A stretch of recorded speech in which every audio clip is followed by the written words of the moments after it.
Em nome de Jesus Cristo, Salvador, eu te peço que o Senhor agora coloque a minha vida na tua presença, assim como o Senhor tem me colocado nessa nação, nesse tempo presente, porque a ardente expectativa da criação aguarda a revelação dos filhos de Deus, e eu acredito que o Senhor colocará a minha revelação do teu Espírito, porque o Senhor disse isso a Paulo.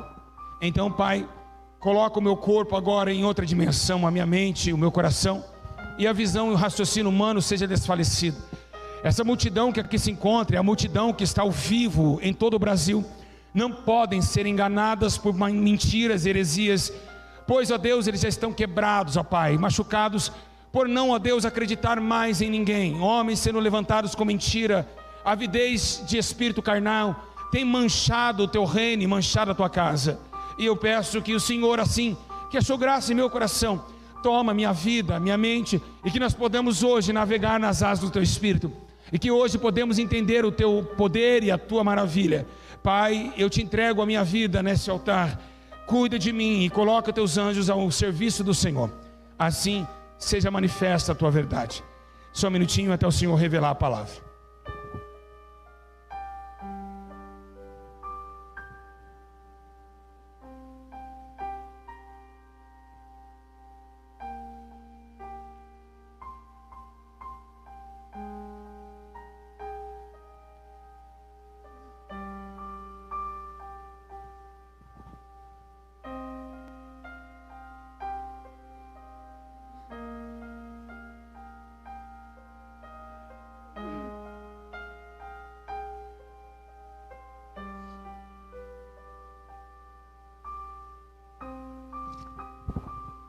Igreja, olhe para cá. Jesus. Meus irmãos, o texto é bem breve, ele também é simples, mas ele é de uma dimensão poderosa. O texto que lemos é através de um homem que já foi Saulo, agora Paulo, o pregador e o apóstolo do evangelho dos gentios, aquele que sofreu tanto 3 naufrágios e também padeceu nu em meio à multidão, ao ponto de ser espancado em meio à praça, que fez com que a sua Bíblia estivesse nas suas mãos. Esse homem foi aquele homem que recebeu o privilégio de ter em sua vida a oposição de mãos do grande profeta, e posso dizer discípulo Ananias, que um dia revelou a Deus a ele uma casa na rua chamada Direita. Um mesmo apóstolo que era Saulo, perseguidor da igreja, agora ele traz uma dimensão espiritual e muito forte. Esse Saulo, ele era como você que hoje não carrega uma Bíblia nas mãos e às vezes carrega um copo de cerveja. É como vocês, quantos Saulos que tem na vida, ou Saula, né?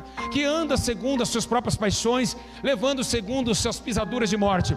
Mas sabemos nós que mesmo na pisadura de morte de Saulo, que agora acabou de matar Estevão e ajudar a matar e assassinar Estevão, nós vemos também que na pisadura de Saulo para a morte, vimos também que o profeta Isaías profetizou uma mensagem dizendo que Jesus viria e que pelas suas pisaduras nós seríamos sarados. Se Saulo existia pisaduras de morte, existia um que pisou primeiro, que foi antes e será depois, que pisou através da vida. Assim, Saulo de Tarso recebeu a couraça do grande evangelho. O grande ministério na sua vida foi tomado pelas escamas que caíram dos seus olhos, as escamas que levavam a ele a enxergar somente sangue, que levava Saulo a enxergar somente dor, aflição e perseguição. Agora, esse que agora as escamas caem através da imposição de mão de Ananias, está agora se revelando um outro homem. O S trocado pelo P se faz agora o apostolado de Paulo. Paulo de Tarso agora está levando as igrejas a um crescimento inadmissível, um crescimento que não tem como colocar e ser atingível. Um homem só, levantando sobre eles ataduras de Cristo e sofrendo como Cristo sofreu. Ele mesmo dizia em suas cartas, dizendo que já não vivia mais a vontade terrena, ao ponto de Cristo viver dentro dele. Apóstolo Paulo não foi somente um apóstolo, ele foi o maior interrogador entre o homem e o céu. Ele foi o maior apóstolo que deu em suas cartas a esperança do crente terreno morar no céu. Ele chega uma hora aos Tessalonicenses que ele disse: olha, confortai uns aos outros com essa palavra, que logo logo, se esse corpo se desfizer, há um corpo incorruptível de glória que habitaremos com ele, porque um dia iremos ver Jesus assim como ele ele é assim, o veremos. O apóstolo Paulo tinha uma necessidade, não somente de levar o evangelho, mas a necessidade de colocar muito poder na palavra chamado céu. Esse céu que hoje muitos, a multidão nos dias de hoje, está sendo opaca por essa palavra. O céu hoje não se manifesta mais entre a terra, porque as pessoas não acreditam mais no céu. Paulo está falando agora sobre o céu.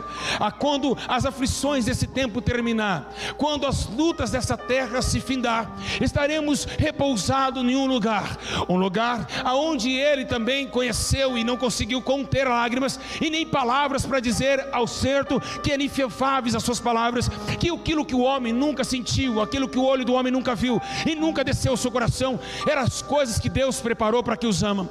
Nós estamos falando nessa noite, o Espírito Santo está enviando o meu corpo a dizer a todos vocês que estão aqui sobre uma promessa.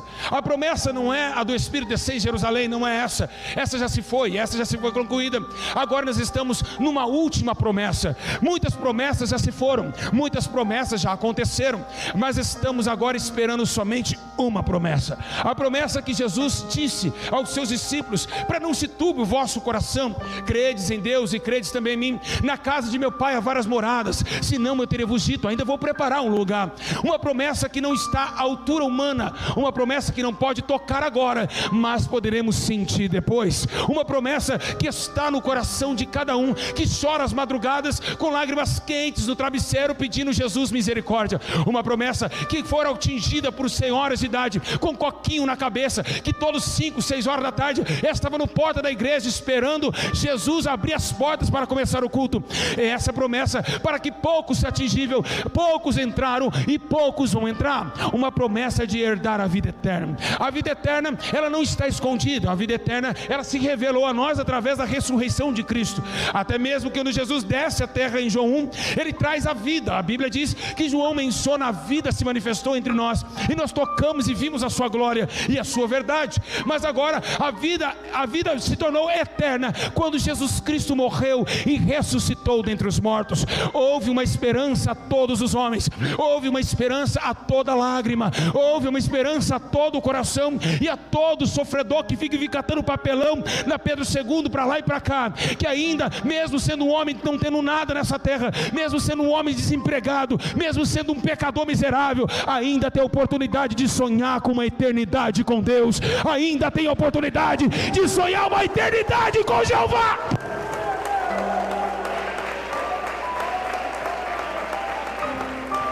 A Ele a honra, a glória e o poder.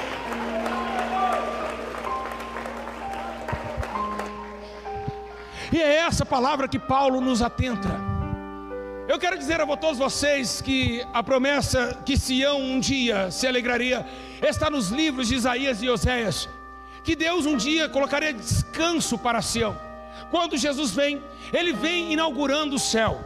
Ele não vem falando das coisas terrenas, ao ponto de confundir os fariseus e Nicodemos em sua casa anoitecer e dizer: o que você disse lá na praça? É necessário um homem nascer de novo, mas como isso pode acontecer? Então Jesus, ele veio tirar o paralelo humano. Ele veio nos mostrar que essa terra vai passar, que tudo isso aqui é uma ilusão, que tudo passa, ao ponto de Tiago, tomado pelo Espírito Santo, dizer: as concupiscências dos olhos, a soberba da vida, tudo há de passar. Tudo que encanta o homem, tudo que dá prazer em sua carne, desmancha. Mas a Bíblia menciona também, Paulo dizendo a Coríntios, reforçando a tese, que aquele que semeia na carne ceifará a corrupção, mas o que semeia no Espírito ceifará a vida eterna. Então estamos vivendo esses dias. Quantos de vocês que aqui se encontram já desesperançou com o céu, que não acreditam mais em viver uma vida eterna com Deus? Quantos de vocês que estão nessa noite aqui não acreditam mais que podem morrer aqui e já acordar cantando e adorando a Deus? Muitos desacreditaram. E por quê? Porque Jesus estava mencionando algo muito sério. Ele estava falando que nos últimos dias, quando o Filho do Homem vier, será que ainda acharia fé na terra? Será que ainda tem pessoas com fé que acreditam que se morrer hoje, podem encontrar Jesus face a face? Será que tem pessoas com alta fé nesta noite que ainda acreditam que no meio do desemprego, no meio do filho nas drogas, podem ainda acreditar e sonhar que a sua família pode ser destruída e ainda morar todos no céu? É essa vantagem que existe naquele que tem fé, porque quem crê vê a glória de Deus, e não vê somente aqui, vê lá também. E é isso que Jesus quer. Jesus quer avivar a tua igreja, trazer a esposa direto do esposo, trouxer as coisas antigas para as coisas reveladas, para que nós possamos entender que o céu existe, que a glória de Deus se encontra manifestada naquele lugar. Que pode está forte a presença do Espírito Santo aqui nesse lugar. Meus irmãos, está muito forte a presença, está muito forte a presença. Eu vou morrer aqui em cima hoje. Jesus vai me levar hoje. Aleluia.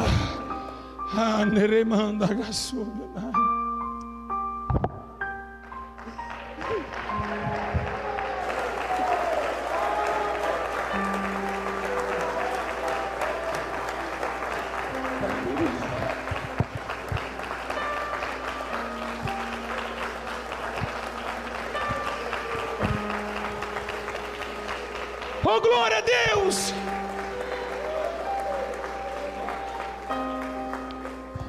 A primeira manifestação do céu, da terra e da terra ao céu aconteceu na vida, na história de um homem chamado Jacó. Jacó, fugindo, sem destino, tomou o seu concílio e foi descansar em Betel, que significa ali teve um altar ao Senhor. A Bíblia menciona que no meio da sua madrugada houve-se um portal, ou seja, uma escada que descia do céu, anjos desciam à terra, e na terra subia anjos para o céu. E ali foi o primeiro portal de Deus se revelar para o homem, que o céu estava de portas abertas para a nação, que o céu estava de portas abertas para o pecador miserável, que o céu ainda é um lugar que todos nós podemos entrar, se assim quisermos optar.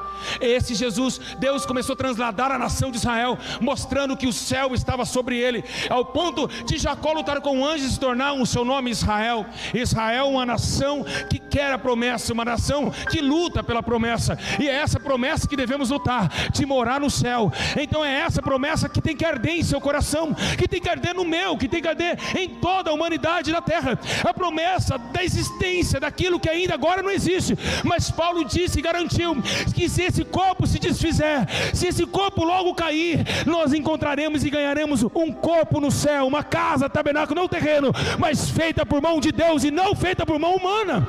E é essa promessa que devemos atingir, custe o que custar, porque eles derramaram sangue para entrar e dizer: eis que vejo o Senhor Todo-Poderoso ao lado da direita do meu Senhor. Foi assim que Estevão gritou, em meio à sua lágrima, em meio ao seu sangue, mas ele conseguiu achar o céu, ele conseguiu alcançar o céu, e é para o céu que nós iremos, é para lá que nós iremos.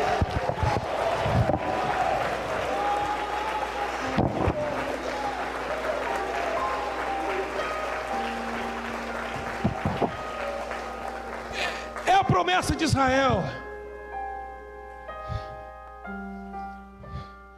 Então Paulo começa a dizer aqui em 2 Coríntios que a nossa leve e momentânea tribulação produz para nós um eterno peso de glória acima de toda comparação. E o que significa acima de toda comparação? Não se compara o céu com nada aqui embaixo, não se compara o céu com nada visível, não com Mega Sena, ou que se você vai passar no FMG ou na PUC, não interessa, isso não se compara. Aquilo que Deus preparou para aqueles que o amam, aqueles que realmente querem mortificar os seus membros terrenos e viver uma vida eterna com Deus, uma eternidade de paz e alegria, aonde João tomou o concílio e carimbou seus livros de Apocalipse, dizendo: Deus vai enxugar de nossos olhos toda lágrima, toda lágrima. Esse lugar existe, e é para lá que Deus quer que você vá. Então é necessário padecer aflições, pois a primeira coisa que vemos na Bíblia Sagrada é que a Bíblia não conhecia o céu de uma forma literal e de uma forma real. Vemos Jesus nascendo, e a primeira coisa que Jesus faz, ele começa a receber uma palavra muito forte. com 12 anos, foge dos seus pais e suas mães e vai cuidar das coisas do seu pai. E aí, quando cresce aos 30 anos, batiza, vai para o deserto e começa a ir do deserto com uma palavra de esperança. Ele sobe na montanha e começa a dizer ao sermão das bem-aventuranças, dizendo sobre o céu: bem-aventurados que choram, porque serão consolados. Bem-aventurados que têm fome, porque serão fartos. Bem-aventurados pacificadores, porque deles é o reino dos céus. Bem-aventurados os mansos, porque eles entrarão naquela terra. Bem-aventurados todos aqueles que sofrem perseguições por causa do meu nome, porque deles é o reino dos céus. Jesus começou a nos avisar que Ele não veio para ficar. Ao concílio de Israel e ao concílio farisaico poderia entender, e também as profecias, é por isso que os fariseus não acreditaram nele, porque a profecia simbolizava que o Messias ia reinar e também pegar a ideologia de Davi e tomar o centro das atenções e sentar no trono e reinar sobre Judá e Israel. Mas não veio para isso esse rei veio para ser chocateado, ser expulso da sinagoga, porque o reinado dele não era aqui. O Pilatos toma ele e diz: ei, onde é teu reino? Meu reino não é aqui, porque se o meu reino fosse aqui, eu mandaria meus anjos e acabaria com tudo isso. Jesus não vem ensinar um reino terreno, ao ponto de olhar e dizer: ei, não juntai tesouros nessa terra, onde ladrão rouba e a traça vejuga. Juntai tesouros lá no céu, porque aquele lugar existe, e é lá que você vai. Então ajuda já para lá, vai pegando a abundância daqui e vai jogando para lá, porque lá é o seu destino.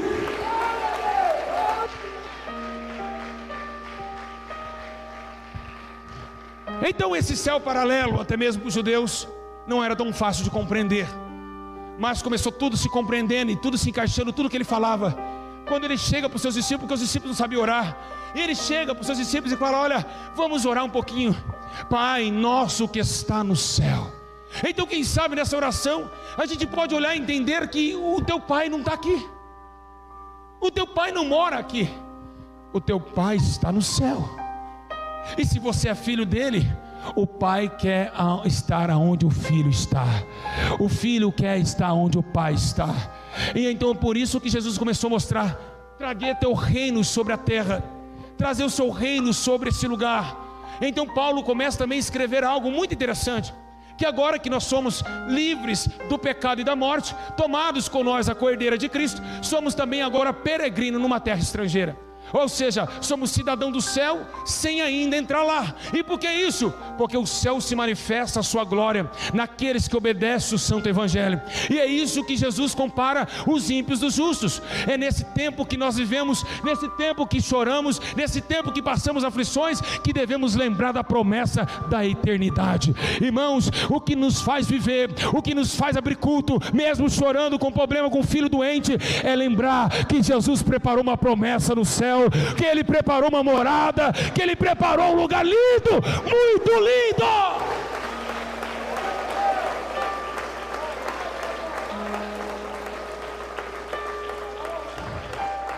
Então, fala Timóteo, o que você tem para falar? Então 2 Timóteo, ele pega uma carta em 2 Timóteo, e olha o que ele escreve: por este motivo tudo suporto, por amor dos eleitos, para que também eles alcançassem a salvação que está em Cristo Jesus, em eterna glória.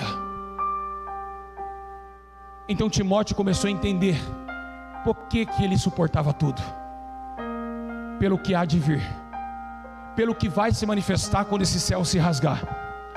Pois estás vindo e chegando o Rei dos Reis, o Todo-Poderoso, montado no cavalo branco, e na tua coxa escrito Rei dos Reis, Senhor dos Senhores. Então Isaías começa a findar a história e profetizar dizendo: haverá um caminho, e esse caminho será caminho santo do Senhor, e o imundo não passará por ele.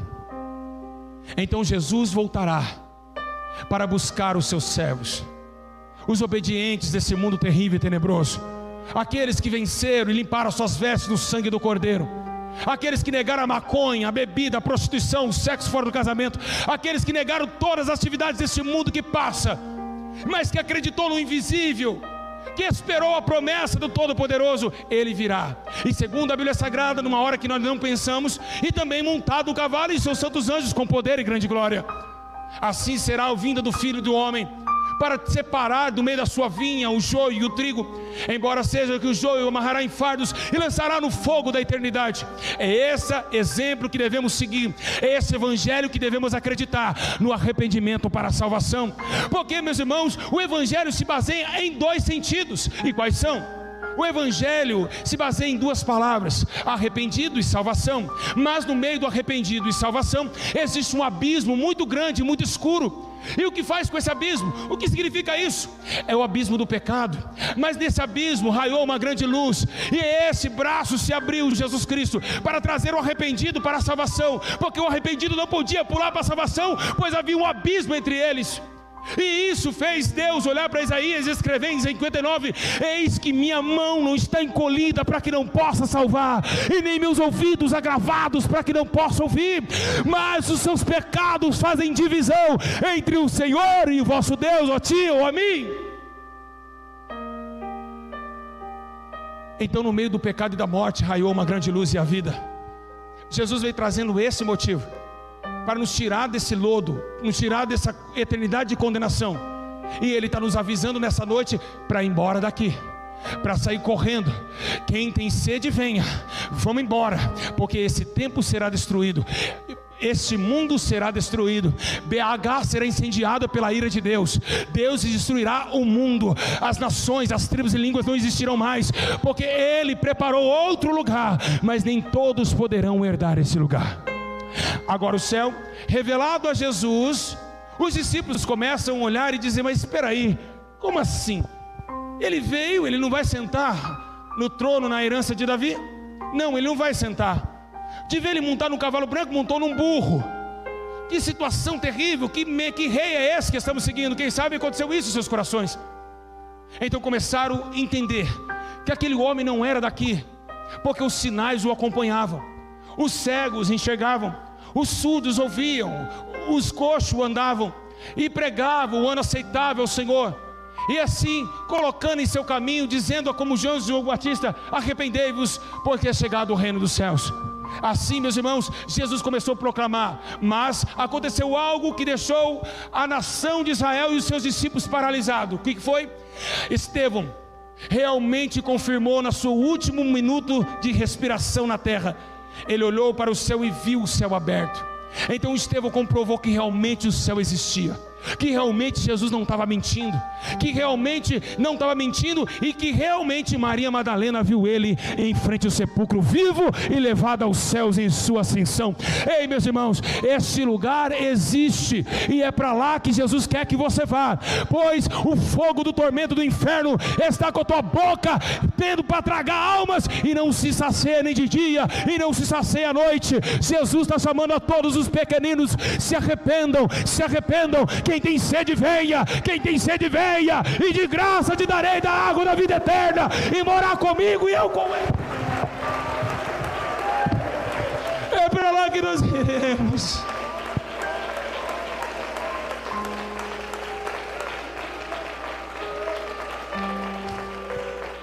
Aleluia. O céu é tão tremendo que Jesus estava sentado, não sei, mas aí os discípulos veio correndo para ele e disse: mestre, tu não sabe o que aconteceu agora. Ele disse: mas o que aconteceu, meus filhinhos? O que está acontecendo? Fala para mim. Acabamos de expulsar um demônio em seu nome. Jesus olhou: não se alegre, porque os demônios submetem a vocês, mas se alegrar é porque os nomes de vocês estão escritos no livro da vida. Alegram por isso. Essa é uma alegria.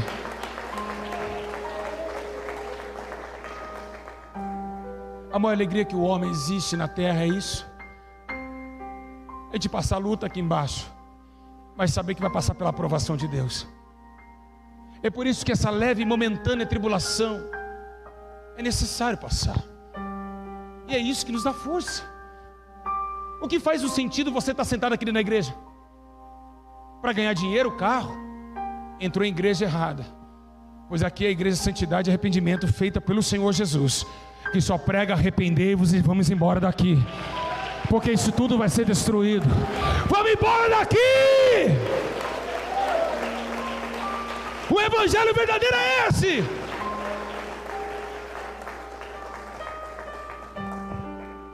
Então começa a nos entender que o tempo vai se passando, Estevão morre, Paulo tem uma visão, um arrebatamento de sentidos. Paulo, ele olha e quando ele desce, ele fala: eu fui ao terceiro céu. Então Paulo descendo, olhando para eles, dizendo: olha, eu fui num lugar onde o homem não pode chegar. E o que tu viu lá, Paulo? Se eu falar que é bonito, é blasfêmia. Se eu falar que aquele lugar é lindo, eu estou mentindo. Eu não tenho palavra para expressar o que eu vi, mas eu só posso entender que as palavras que eu falo é inefáveis. É muito forte, ao ponto de eu dizer que nunca vocês sentiram isso, e nunca os olhos de vocês sentiram e ouviram isso. Eu fui a um lugar que nunca desceu ao coração do homem. Então quando Paulo desce do seu arrebatamento, ele começa a pregar sobre esse lugar. E é isso. Posso começar a pregar agora? Sim ou não? Vamos lá. E é essa carta que ele dá aos romanos, a carta de Romanos 8:18, dizendo que tudo vai acabar aqui, que o seu choro, a sua lágrima vai ficar aqui embaixo, e que existe alguém lá no céu. Eu não sei como Jesus vai estar lá, mas acredito que ele vai estar com um lencinho para nos enxugar em nossos olhos toda lágrima. Essa primeira terra, esse primeiro céu não vai existir, e os seus santos estarão com vestes brancas, pronto para louvar a Deus para todos sempre. Enquanto os ímpios estarão queimando e gritando no fogo do Hades, nós estaremos cantando para sempre: Santo, Santo, Santo é o Senhor dos exércitos, e toda a terra está cheia da sua glória.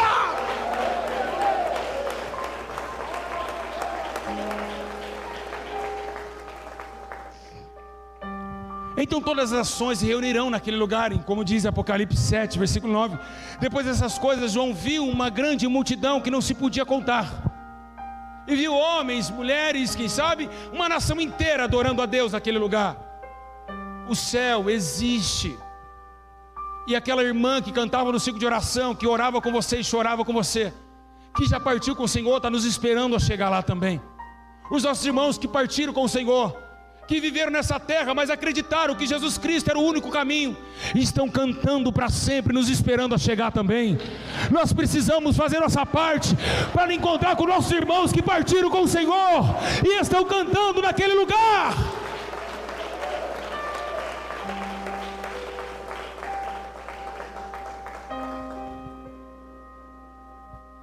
Quando João vai ser escravizado em ilha de Pátimo, ele também caiu como morto, e tomou o seu espírito e foi para o céu. Disse João em sua carta no Apocalipse, aonde o anjo diz: pega essas coisas e escreve essas coisas, porque elas são fiéis e verdadeiras, que a cidade santa, a Nova Jerusalém, é uma cidade não redonda, não é uma cidade triangular, é uma cidade quadrangular. Então é como se fosse um quadrado, como se fosse acima de 12 mil estádios, como diz João escreveu. E nesse quadrangular existe 12 portas, e cada um nas suas portas escrito o nome de uma tribo de Israel: tribo de Benjamim, tribo de Levi, tribo de Zacar, tribo de Zebulon. Então todos estão tomados nessa cidade. Essa cidade, ela não tem ruas de paralelepípedos, toda a sua rua é de ouro, de jaspe, de cristal, e as suas portas também tem em cada porta uma pedra sagrada, uma pedra de grande valor. E quem sabe você poderia perguntar: em qual porta que eu vou entrar? Se tem de todas as 12 tribos, em qual porta nós vamos entrar? Com certeza nós vamos entrar a porta de Judá, porque Jesus, o rei de Judá, nos resgatou para a vida eterna. Então agora entraremos na porta, e o que vemos lá? João escreve que é um trono, e esse trono, ele ilumina toda a cidade. A cidade não tem trevas, a cidade não tem dia, não tem noite, segundo a sua carta em Apocalipse diz, e escreve essa menção, que a cidade não tinha nem dia e nem noite, existia somente o clarão do dia. E por quê? Porque o sol e a lua não existem mais. João escreve em 21 de Apocalipse, dizendo que o trono desceu e o sol e a lua correram, sumiram diante da tua face. Então automaticamente vemos um trono gigantesco iluminando toda a cidade, e todos que moram naquele lugar não tem tristeza, somente alegria. Eles carregam palma nas mãos e cantam todos os dias que o Senhor é santo, que é majestoso. E João escreve que acima está agora o Todo-Poderoso, e em volta ao seu trono 24 anciões, que colocam suas coroas e jogam em seus pés, e seus pés é como um latão reluzente saindo da fornalha. Os seus olhos são como de fogo. No teu peito tem um linho fino de ouro feito pelos anjos, e na tua boca sai uma espada de 2 gumes. E isso mostra que realmente os seus cabelos também é branco como a neve. João escreve que ele tem todo o poder, ao ponto do profeta dizer, e também Ezequiel dizer, que um dia viu o trono de Deus, berilos, muitos olhos, e um serafim de 6 asas, fechando a tua face, fechando teus pés, e tomando o trono em posicionamento, que saem desse trono raios e trovões. Então todos que estão ali entendem que aquele que brilha diante daquela nuvem no céu, que rai dentro dele, no meio do trono, águas vivas, águas do seu trono, um rio de águas vivas que sai do trono do Senhor, paira toda a cidade, e nós vamos beber dessa água, nós vamos olhar para esse rio, Ele disse, Ele tem todo o poder na terra e no céu.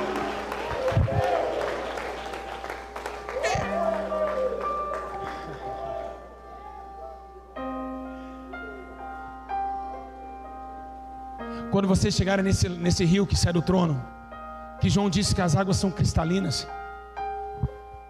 quando for olhar, cuidado, põe a mão na cabeça para segurar a coroa, para ela não cair no rio, porque vocês vão receber coroa também. Existe vários tipos de coroa. Segundo a Bíblia Sagrada, existe a coroa da justiça, existe também a coroa da salvação, e também existe a coroa de glória. Naquele dia eu vou olhar você brilhando, com um sorriso enorme no rosto, com uma paz que não se descreve, uma coroa de ouro na tua cabeça, e seus mantos como uma orla branca, e você vai falar, vamos adorar o Senhor, pois Ele vive e reina para sempre.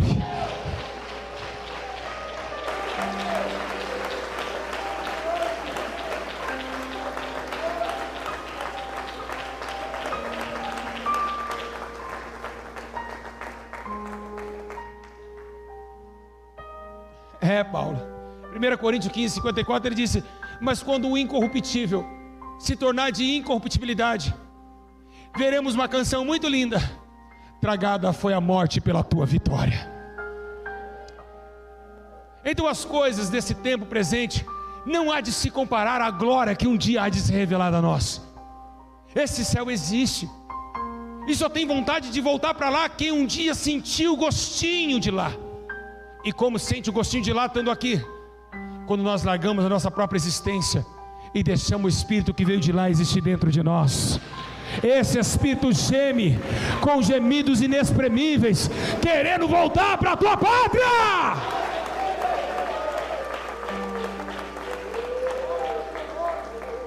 Somente quem tem o Espírito Santo tem vontade de voltar, de morrer logo. Quem não tem o Espírito Santo tem medo da morte. Pedro não tinha o Espírito Santo, negou Jesus 3 vezes, mas depois que recebeu, ele foi crucificado de ponta cabeça, ou seja, não teve medo da morte. Quem tem o Espírito Santo tem vontade de ir embora e ser assassinado quando acabar esse culto. Eu mesmo não vejo a hora de ser assassinado por o Evangelho. Eu falo para minha esposa direto e diz, amor, eu preciso ir embora.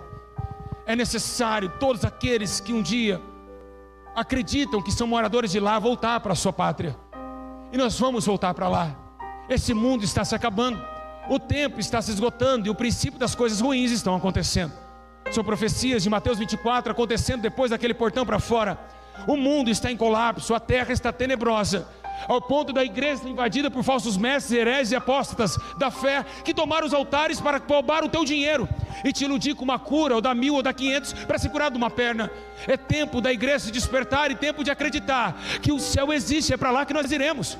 Vamos voltar a sonhar naquilo que ainda deve ser sonhado: o céu de glória, a eternidade com Deus, o dia que nós vamos para sempre morar com Jesus Cristo, irmãos, e para sempre iremos cantar para sempre. É essa esperança que tem que brotar em vossos corações.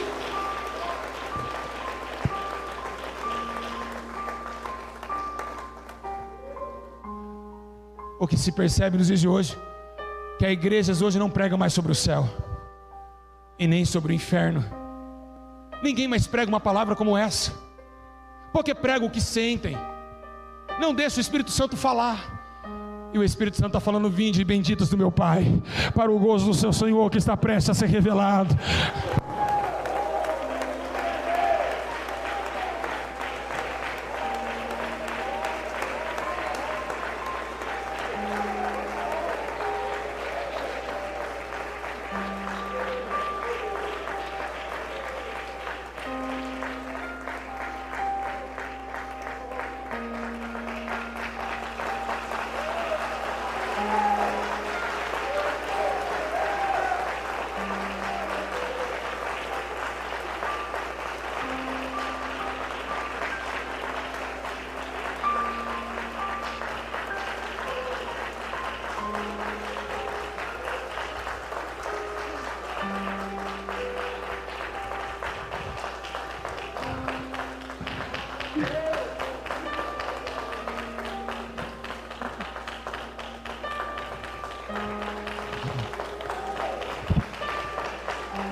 Eu não estou aguentando, a presença de Deus está muito forte. Jesus veio nos buscar. Por isso que Ele disse: não se turbe o vosso coração. Credes em Deus e credes também em mim. Na casa de meu Pai há várias moradas. Nós vamos morar lá. Vai ser lindo demais, meus irmãos. Tristeza vai ser para os ímpios que viveram a vontade deste mundo. Foi tudo passageiro para você, né, irmão? Curtiu bastante as baladas da vida, mas não pôde herdar no reino dos céus. Vai ser lindo demais. Imagina quando o mestre arrastar a cadeira e dizer: senta nas bodas do cordeiro. Imagina aquele momento que nós ceiamos com ele. Como será lindo aquela multidão de vestes brancas, aquele som de harpa, não sei, um som lindo que sairá de lá. Só não gosta de falar do céu quem ama a terra, porque o céu e a terra não se combinam. E por que você luta contra você a própria vontade? É sério. Por que Paulo disse que tinha um espinho na carne dele? Porque a lei do entendimento dele não agravaria com a lei do Espírito. É porque quando Deus fez o homem, Ele montou o Éden e fez Adão. Ele fez Adão da terra. Quando Adão foi formado no barro, ele se tornou pele, carne e osso. Toda essa pele veio do pó e do pó retornaria. Ali se transformou em entendimento que a carne é daqui. Mas quando a carne dele estava completa, veio um espírito que veio do céu. Então a carne e o espírito não combinam, porque a carne foi produzida aqui e o espírito se tornou alma vivente em Adão, veio de cima. E é por isso que temos que andar em espírito e viver em espírito.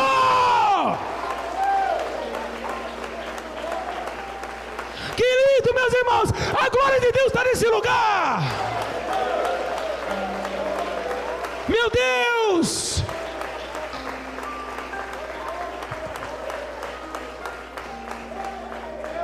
E é por isso que o Espírito veio, soprou nas narinas de Adão e ele se tornou alma vivente. O Espírito veio de cima. E quando a igreja estava em oração, a carne estava de joelho, mas o Espírito veio de cima e fez a igreja hoje ser chamada Igreja do Céu, porque testifica que o Espírito veio do céu. E a igreja tem que andar olhando para cima. E Paulo escreveu dizendo: nós que somos de alto, buscamos as coisas de cima. Nós que somos do céu, buscamos as coisas do alto. Quando você um dia aceitou Jesus na sua vida, acabou os amigos, você vai perder sua amiga, vai perder sua namorada, vai perder esse idólatra corintiano e cruzeirense que fica gritando o dia inteiro: é gol, é gol, é gol. Vai perder tudo. Vai perder essa periguete, essa pombagira que te chama balada, prostituir com outro homem. É isso. Porque agora a carne não pode mais ser satisfeita. Agora no Espírito, na oração e no jejum, é na leitura da palavra, esperando a morte chegar.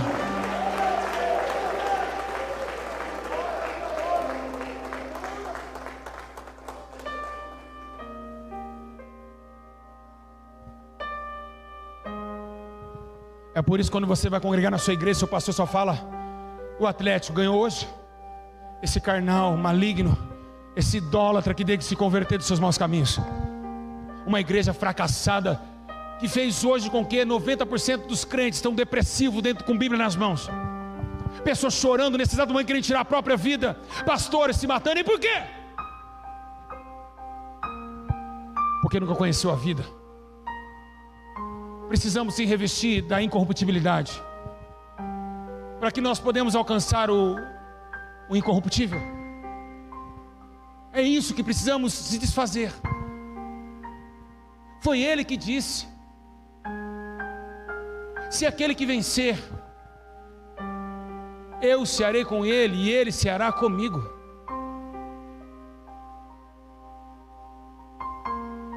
Meus irmãos, 2020 vem aí, e será mais terrível do que 19. Não esperam Bolsonaro mudar a vida de vocês, porque um homem mentiroso não pode levar a glória do verdadeiro Deus. Quem dá vida não é presidente, quem dá vida é Jesus. E se você está preocupado em quem votar, porque eu quero um mundo melhor, é porque você é mundano. Eu quero ir para lá, isso aqui não acabou, isso aqui não resolve mais nada, isso aqui é de mal a pior. Se melhorar também não quero, se melhorar também não quero. Pode ficar essa tanqueira aqui, eu vou para lá, eu quero ir para lá, eu sou de lá.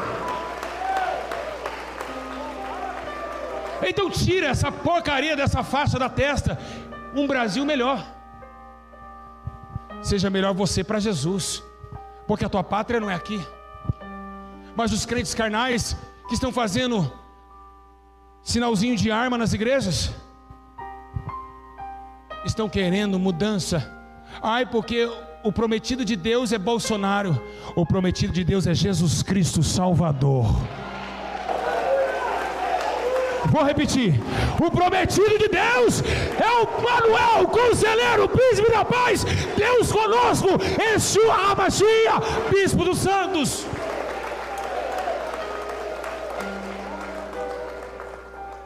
E não adianta pegar texto com contexto e dizer: mas está escrito que todo governo é constituído por Deus. Ah é? Deus constituiu Hitler para matar os judeus? Foi Deus que levantou? Foi Deus que levantou esses pastores que estão roubando igrejas? Quando fala da autoridade constituída por Deus, Ele está falando dos governantes da nação de Israel que se passaram. E vocês pegam a Bíblia e jogam e fazem uma melança com a palavra. Quem hoje está sendo levantado por Deus? O pastor caiu em adultério, outros estão matando por dinheiro. É um querendo ser mais bonito que o outro, e para encantar vocês, tem que colocar uma bexiguinha vermelha aqui, outra azul ali, e colocar um bando de menina que se prostitui no Facebook, que fica mordendo a língua para rebolar aqui dentro, fazer teatrinho na igreja, sendo que essa casa será chamada casa de oração. Me diga, na onde tem na Bíblia que tem a festividade dos jovens, do ciclo de oração? Na onde tiraram isso? Sabe por que tem festividade dos jovens na sua igreja? E uma menina vai com um salto maior do que a outra para mostrar a bunda rebolando? Porque uma mulher não coloca salto para o bumbum não empinar, é para empinar o bumbum. Então como que podemos colocar essa imoralidade sexual dentro dos templos e ainda sonhar com o céu? No céu não entra pecado, fadiga, tristeza nem dor. Não há coração quebrantado, pois todos estão cheios de amor. É hora de nós se consertarmos com Deus, pois o juízo final vem aí. Há tempo de você fazer festinha de círculo de oração na tua igreja? Aí coloca um monte de mulher com roupa de soldado e as irmãs entram com a bandeira do Brasil, enquanto o seu vizinho está na macumba e morrendo, enquanto o teu marido está na bebida e não ganha nem ele. Que soldado você é, sua rapariga? Vai se converter, porque Jesus está voltando.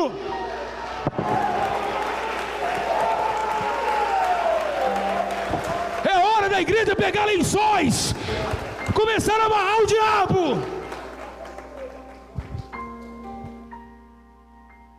Que festa é essa? Que carnalidade estamos dentro dos templos? Como soldado de Jesus? Como isso?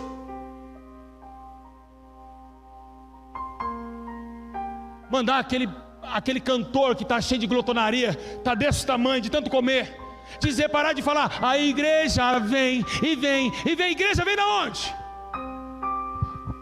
Esse exato momento no Padre Eustáquio, morrendo no crack. Cadê a igreja? Lá no centro, muitas prostitutas estão se transando agora, fazendo prostituição. Cadê a igreja evangelizando a prostituição? Que igreja somos nós?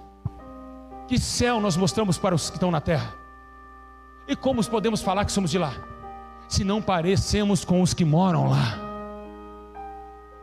Porque os que moram no céu são corajosos, ao ponto da Bíblia dizer que os covardes não herdarão o reino de Deus. 2020 será melhor.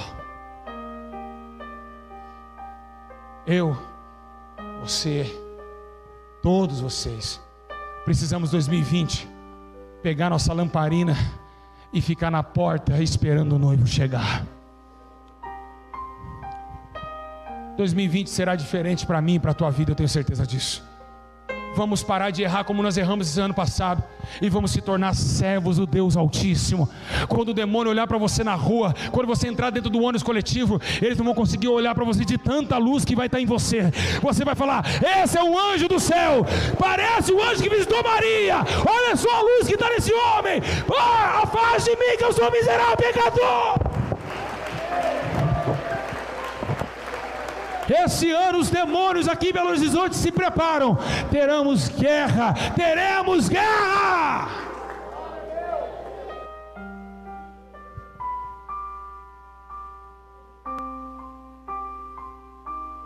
Céu, lugar, sonho de toda a igreja. Para encerrar, Espírito Santo, tá? O noivo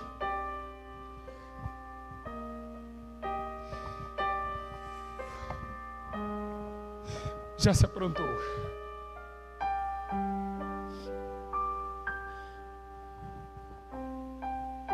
O noivo já se aprontou. Mas a noiva está com suas vestes manchadas de carne. Ele não pode casar com uma noiva adúltera. Existem dois tipos de adultério na Bíblia Sagrada. O primeiro adultério que a Bíblia menciona é o adultério que Maria Madalena foi pega. Quando você é casado, tem relação com outra pessoa, você traiu sua esposa, ela adulterou juntamente com você, aquela que se compadeceu da cama conjunto com você. E o segundo adultério que a Bíblia menciona é o adultério da nação de Israel, que deixou o próprio Deus, o próprio marido, para amar Balaíns, Balaal, Astarote, a deusa do amor, a Íris também. Esse é o segundo adultério que a Bíblia menciona. E Jesus está falando sobre noivo e noiva. E João escreve algo muito sério sobre esse adultério, o segundo adultério. Ele diz, adúlteros e adúlteras, não saber que a amizade do mundo se torna inimizade com Deus? Quando João escreve isso, ele está dizendo que todos que vivem amando este mundo é adúltero. Mas como pode ser um jovem que nunca casou ser adúltero? Esse adultério é da segunda parte, é o segundo tipo de adultério. Quando nós abandonamos a Deus, nós estamos em adultério com Ele. contra Ele. Por quê? Porque estamos amando outro príncipe, que não é o príncipe da paz, o conselheiro, é o príncipe deste mundo. Toda vez que você faz a vontade do mundo, você transou com Satanás, você teve relação íntima com ele. É a Bíblia que diz. Todos que participam deste mundo têm relação com esse Senhor daqui. E transar é uma palavra essa, ó. Transar é se colocar um ao outro. Não é sexo carnal. Então transa com este mundo, tem relação íntima com ele. Então todos nós que esquivamos e amamos esse mundo e as coisas que passam nessa terra, somos chamados de adúlteros. Porque o Senhor é o nosso marido e nós somos a sua noiva. Por isso que João diz: adúlteros e adúlteras. Não saber que a amizade do mundo se torna amizade contra Deus? Ele está dizendo para aqueles que amam o mundo, que vivem segundo o percurso deste mundo. Pois ele escreve que o homem de Deus, o soldado do céu, não se limita com as coisas dessa terra. Sim, Espírito Santo. Ei, acabou, né? Foi 90 minutos de jogo. Teu Flamengo foi para a final, mas ele perde.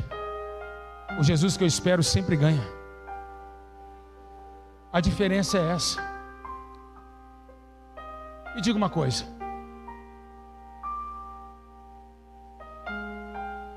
sim, Jesus, eu lendo a Bíblia Sagrada e chorando a Deus, eu comecei a ver, tive uma visão de vários times de futebol. E o anjo chegou para mim e disse: você sabia que esses times têm respaldo bíblico? Eu falei: o quê? Tem. Eu vou mostrar para você na Bíblia Sagrada o time do Atlético Mineiro. O Espírito Santo me pegou ali, peguei no livro de Romanos.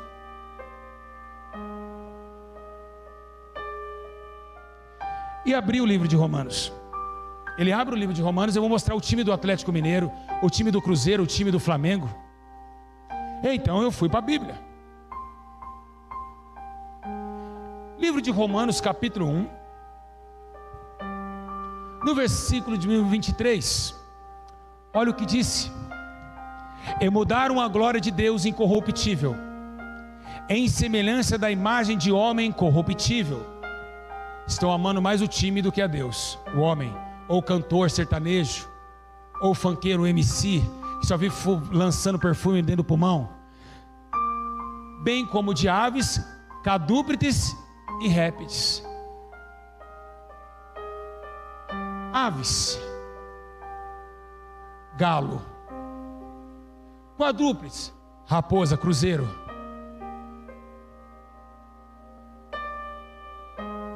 urubu, aves, Flamengo. Ou não é?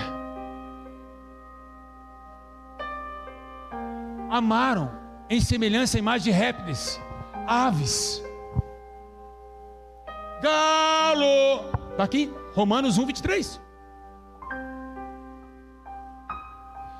Estão amando mais o time, glorificando mais 11 homens do que o Todo-Poderoso Deus. Mudaram a verdade em mentira e amaram mais a criatura do que o Criador. Em semelhança de aves, répteis e quadrúpedes.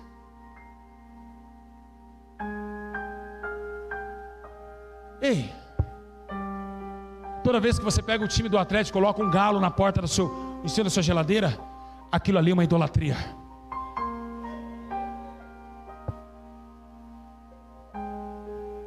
Deus odeia imagens.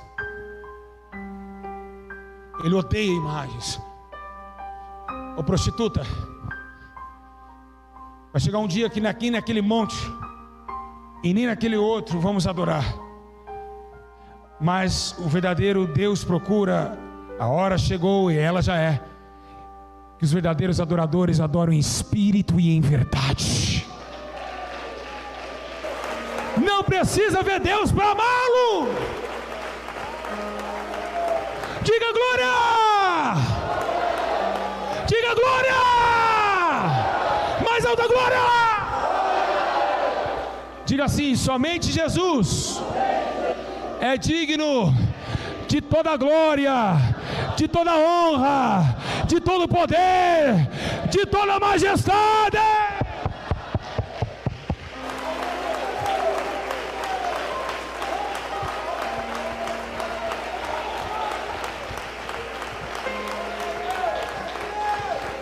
Oh, glória!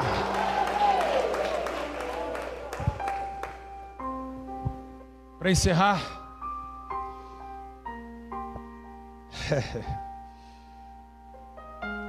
será lindo esse dia, quando você saber que tudo que você passou aqui embaixo valeu a pena lá em cima. Quer um conselho? Aguenta aí. Quer o segundo conselho? Se roubar uma túnica, deixa que leva a capa também. Ou se te forçarem a caminhar uma milha, caminhe 2 com ele. Amai os que vos odeiam, orai pelos que vos maldizem. Suportai a tristeza um dos outros, alegrai com os que se alegram e chorai com os que choram. E assim completará a alegria de vós, para o gozo do seu Senhor. Está acabando a sua vida na terra, quem sabe você não morre amanhã. Quem sabe muitos de vocês não passam nem o Natal vivo ainda. E para onde irá a sua alma? Para o inferno, queimando para sempre? Ou para a eternidade com Cristo? Está vendo como você está sofrendo? Você está sofrendo porque você não confessou Jesus na sua vida. Você ainda não confessou, não teve esse prazer que nós sentimos. Pode chamar que nós somos crentes, quadrados, chama o que for, mas somos alegres. Temos uma alegria que não é momentânea. Nós temos uma paz não como o mundo dá. Temos uma paz muito forte em nosso meio. Aleluia! É uma paz sem igual, igreja.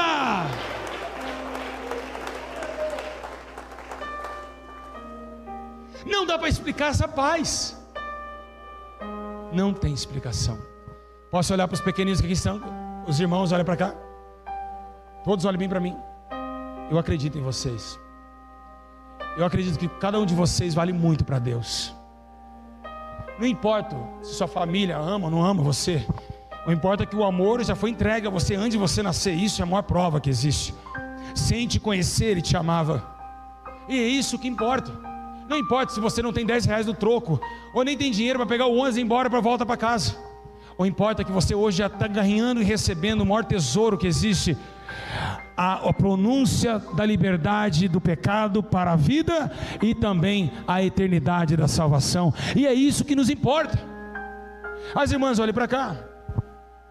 Não importa se te amam ou se te odeia, sejam fortes, faça a sua parte. Vamos sair dessa terra e vamos embora daqui. Assim será como os dias de Noé: comiam, bebiam, casavam, estavam em casamento, até que Noé entrou na arca. Assim como a serpente de bronze foi levantada no deserto, assim importa que o Filho do Homem seja levantado. Então, todos vocês que aqui se encontram, o Espírito Santo está dizendo: vem, quem tem sede, vem agora aqui no altar, e de graça vai receber a água. Levanta do teu lugar e vem com quem tem sede. Quem quer entregar a tua vida a Jesus? Só quem quer entregar a tua vida a Jesus, vem. Só quem quer Jesus. Só quem quer Jesus e quer sonhar com o céu. Olha quantas almas, aplaude, aplaude. Olha quantas almas entregando a tua vida. Olha quantas almas entregando a tua vida a Jesus Cristo.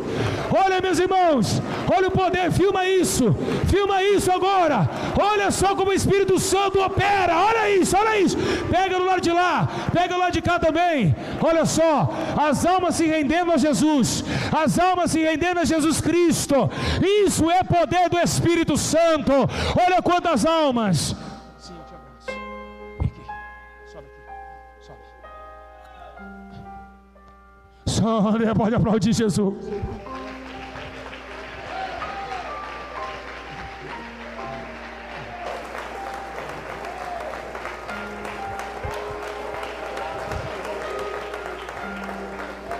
Vai ficar comigo aqui. Igreja, olha quantas almas se rendendo a Jesus. Pedro disse: arrependei-vos e sejam livres para receber o batismo do Espírito e o dom do Espírito. Pode vir, filho, pode vir, que Ele está de braço aberto para você também. Quando vocês confessam, olha quanta gente chorando aqui. Estão chorando, os jovens chorando muito aqui. Olha, tem um jovem chorando muito. Eu preciso de um obreiro aqui, porque tem um homem, um jovem chorando bastante também. Esse culto, ele fica marcado na história, não porque teve milagres e poder, mas que teve o maior poder da transformação, a transformação do arrependido para a salvação eterna. É esse evangelho que Jesus precisa. Eu caí no espiritismo com a minha mãe. Vamos lá.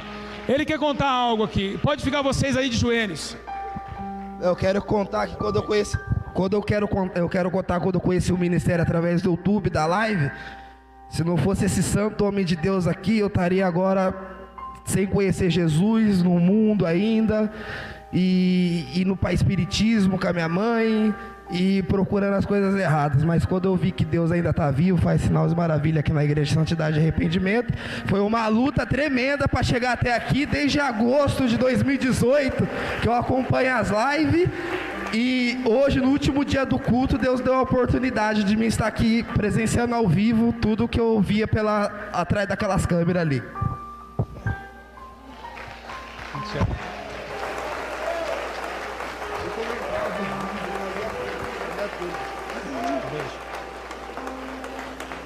Do crime, das drogas, de tudo que era errado.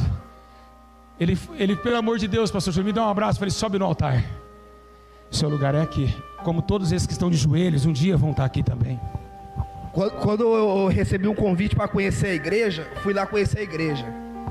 E eu já sabia que lá não tinha Deus, mas eu fui por causa que a minha mãe insistiu de eu ir. Não, vamos lá conhecer, vamos lá ver seu irmão chegando no encontro. Chegou lá, a irmã pegou e falou assim que enquanto o pastor não chegava, ela catou o microfone e falou assim que catava o dízimo da igreja para investir de livro e biblioteca na igreja. Ali eu levantei e fui embora. Falei assim: não tem. Aí ela falou assim: só na igreja do pastor Júlio que você acha a verdade lá. Falei: é só lá mesmo. Igreja, olha só, mais uma alma vindo lá. Olha quantas almas chorando. O rapaz está chorando muito ali. Tem esse menino hoje que vai sair daqui em 2020. Jesus precisa de você também. Vamos arrebentar tudo. Vamos meter o pé nesses demônios, como diz você. Essa frase é minha, hein? Igrejas, estão vendo? Pode ficar à vontade aí. Igrejas, estão vendo essas almas que aqui se encontram nesse altar? Nós temos aqui 2, 4, 6, 8, 10, 12, 14, 16, 18, 20, 24, 26, 28, 30, 32, 34, 36, 38, 40 almas para Jesus. Tem um anjo aqui dentro. Jesus, o Espírito Santo, me faz entender que tem um anjo aqui dentro. E esse anjo está com um caderno na mão, meus irmãos, uma folha em branco. E está anotando o nome de todos aqueles que estão de joelhos aqui clamando a Jesus Cristo. Todos esses que estão aqui nesse altar, meus irmãos, a vida deles não será mais a mesma. Quem crê nisso, dá glória. Dá glória.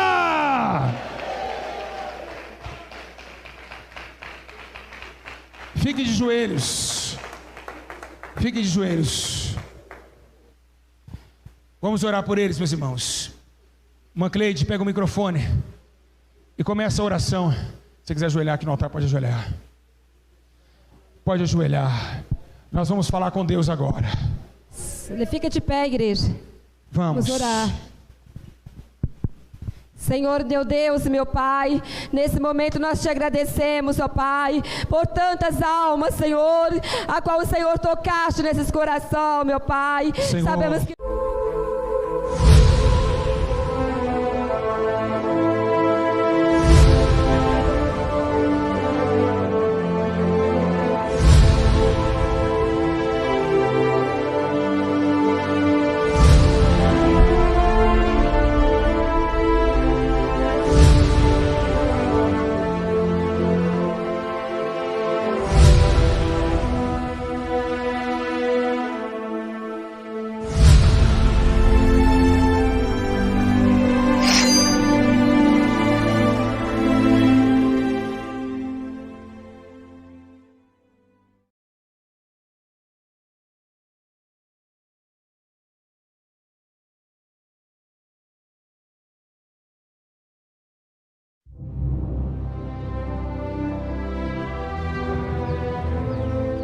E quando o Filho do Homem vier em sua glória, e todos os santos anjos com ele, então se assentará no trono da sua glória.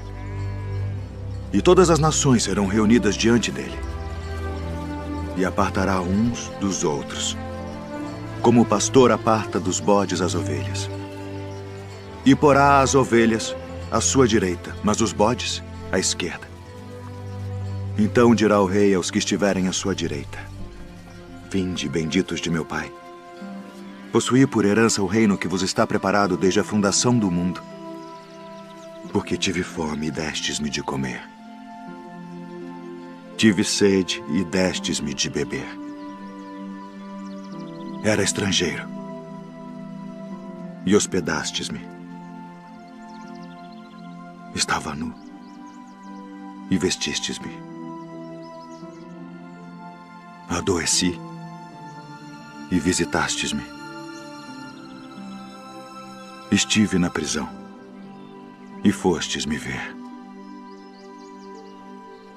Então os justos lhe responderão dizendo: Senhor, quando te vimos com fome e te demos de comer? Ou com sede e te demos de beber? E quando te vimos estrangeiro e te hospedamos, ou nu e te vestimos? E quando te vimos enfermo ou na prisão e fomos ver-te? E respondendo o rei, lhes dirá: Em verdade vos digo, que quando o fizestes a um destes meus pequeninos irmãos,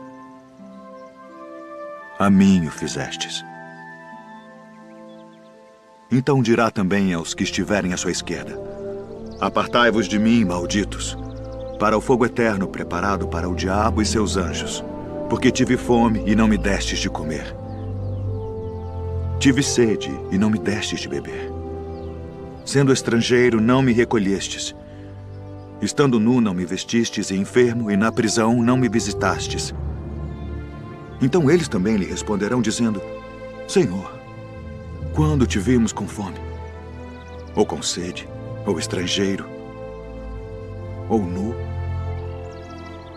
ou enfermo, ou na prisão, e não te servimos? Então lhes responderá, dizendo: Em verdade vos digo que quando a um destes pequeninos o não fizestes, não o fizestes a mim. E irão estes para o tormento eterno, mas os justos para a vida eterna.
Existe um lugar